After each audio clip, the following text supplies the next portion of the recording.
The Stepcrew is a fascinating group to watch. Performing Ottawa Valley tap and Irish step dance, the Stepcrew's mesmerizing upbeat rhythms bring together dancers and musicians from the Grammy Award-winning group The Chieftains, Cherish the Ladies, and Bowfire.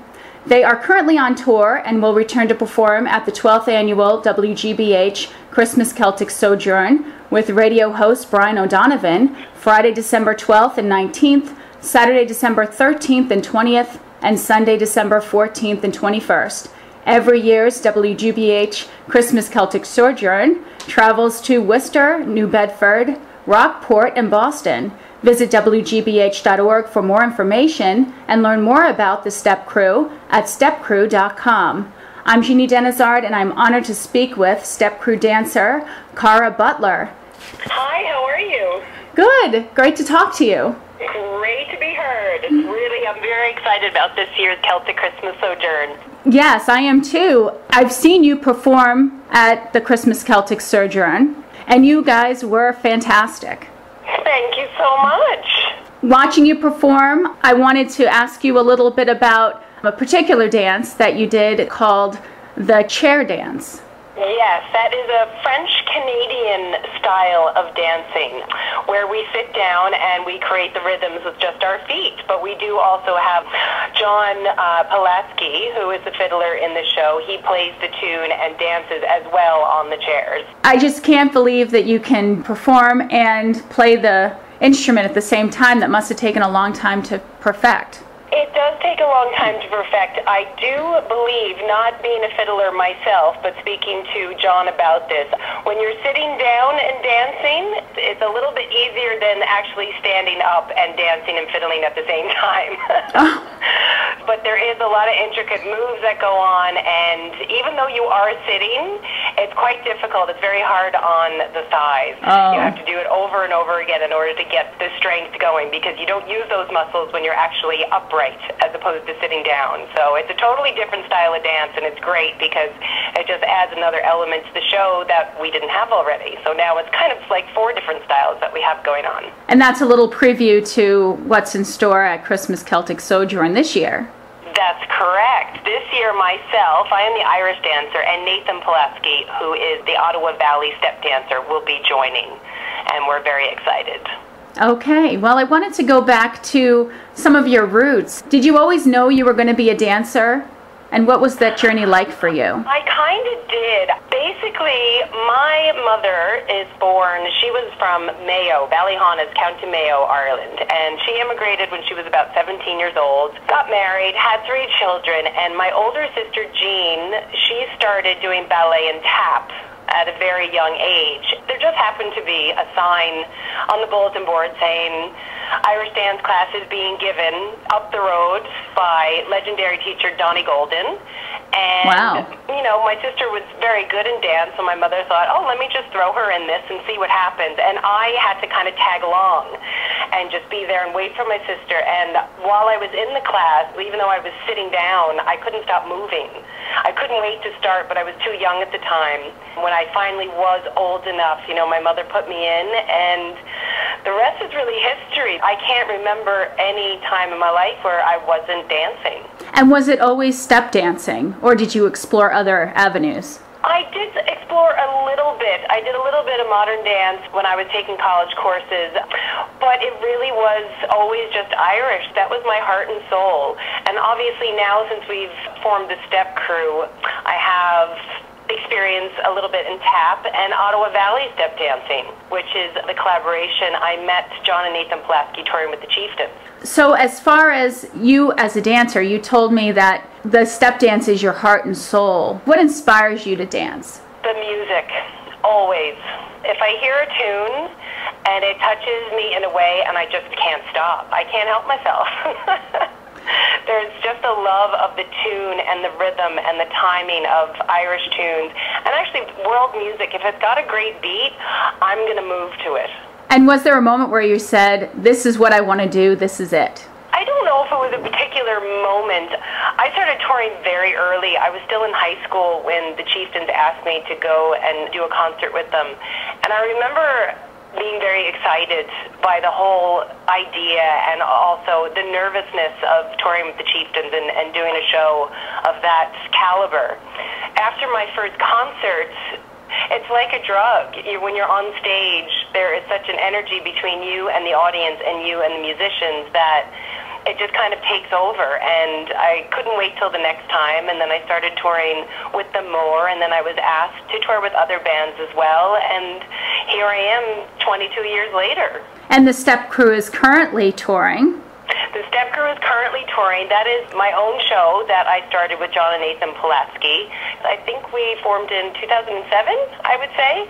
We just did a huge summer tour. We did all the major festivals in the States, and also we were over in Europe as well. We did Sion, the Guinness Festival over in Switzerland. We did Milwaukee Irish Fest, Dublin Irish Fest. We did Boston Summer Arts as well. We were there in July with Brian O'Donovan, and Cleveland, Ohio. We did a lot. We were back and forth, and then we went straight back onto the road with the Chieftains at the end, and we did Tuner Festival in Denmark and also a show in Belgium. That is quite a schedule, and diverse, definitely. Very diverse, and I think that's also key as well when you are touring to kind of, you have to shake it up a bit, because if you're doing the same show every night and all the time, variety is great. You have to kind of keep your mind active, and it keeps your creativity flowing and things like that. And in your experience through all these places that you've gone to, has there ever been one where you just said, I can't believe I'm performing here? Probably the first time I went to Japan. Definitely there was a moment there. I was doing a concert with the Chieftains, well, a concert tour, I should say. They built a stage in front of the biggest Buddha in the world.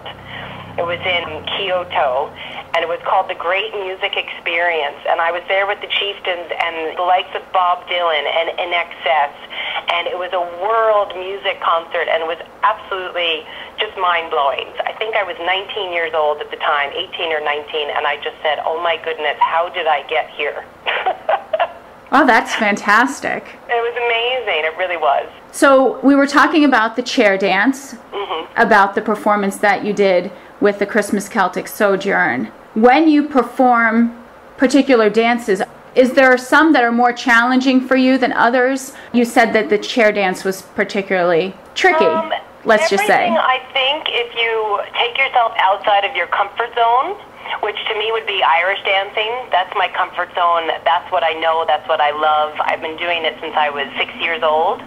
When we first collaborated with the Pulaski brothers and also Dan Stacy, who was an Ottawa Valley step dancer who was originally in the show, and we started to learn from each other. I would teach them an Irish step, and they would teach me an Ottawa Valley step. You know, it's amazing because it's the same rhythms, but it's done in a completely different way. So it's about rebalancing your whole body, whereas I would do something on my right foot, they would be more leaning on their left, let's say, and that's how they got into the next move. So I had to relearn a lot of things. It was amazing. It was very difficult in the beginning, but like they say, practice makes perfect. You just have to keep doing it over and over again. And I do believe that you have to have some sort of gifted rhythm. Yes. I don't think rhythm can be learned. I think rhythm is more of a feeling that you are born with. I really do. So tell me a little more about your background with the Stepcrew. I understand that they were established in 2007. And just tell me how it formed. So, like I mentioned, I have been touring with the Chieftains for the last 22 years. And about 12 years ago, they hired two brothers, John and Nathan Pulaski, to dance as well in the show. So then it became myself and John and Nathan, and literally within a couple of hours we had to put together some routines and a couple of steps for the Chieftains. There was no rehearsal time allotted for us back then with the Chieftains. So we kind of went into a dressing room and hashed out some steps, worked out some rhythms, and just went on the stage and went for it. Actually, it worked really well. We were unsure of how the audience was going to react. We were unsure how the chieftains were going to react and ourselves to each other, but it turned out it was kind of magical. And so we toured with the chieftains for a couple of years, and after that we all sat down and we had a little chat. We said, there's no show out there, there's no dance show that does what we do. There's plenty of river dance shows and Lord of the Dance shows and Irish Celtic shows, which are all wonderful, but they kind of are doing the same thing. So he said, nobody else has Ottawa Valley step dancing, nobody else has an Irish dancer that does Ottawa Valley step dancing, and we also knew a tap dancer as well. So he said, let's combine these guys and see what happens. And it was kind of like how we got together with the chieftains. We just went into a room and started jamming with each other, and boom. We had some routines down, then we formed a band. Well, my husband, who's a fiddler, and we got together some of the best musicians in Canada and in the States, and formed a show. And here we are 7 years later.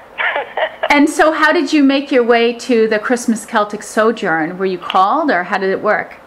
It's all who you know. Myself, John, and Nathan were touring with the Chieftains, and this is right before we did Celtic Sojourn for the first time. 2 years ago in March, we were touring with the Chieftains, and the Chieftains had a special concert at WGBH, which Brian O'Donovan was hosting.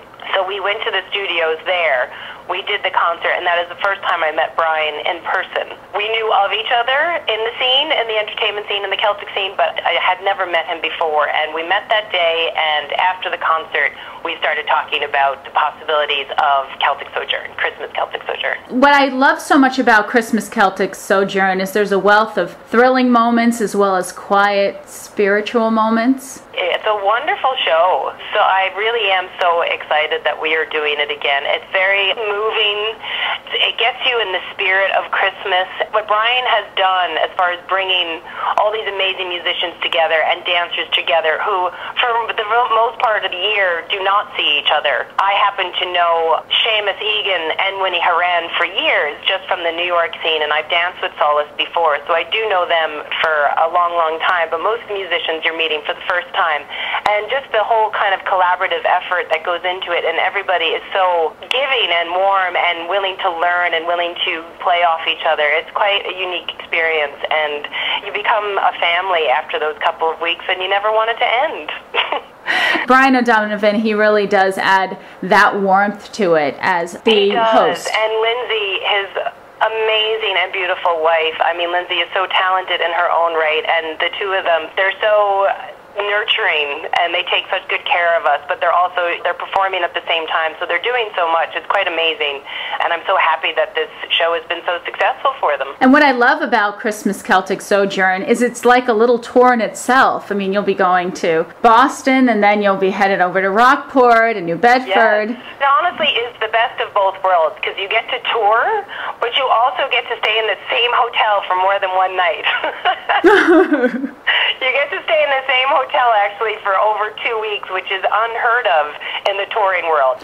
And what I most loved about the Stepcrew is that it's not just dancing. It's dancing, and it's people playing musical instruments, and it is. It's dancing, it's fiddling, it's singing. We have an amazing singer from Scotland, Ailith McCormick, and she sings in Scots Gaelic, and she also sings in English, obviously, but she does a very unique style called the Proust style of singing, and we dance to her singing as well, which is quite unique and amazing. Now, I know you're touring right now. What kind of future plans do you have for the Stepcrew? Any future projects lined up besides the tour?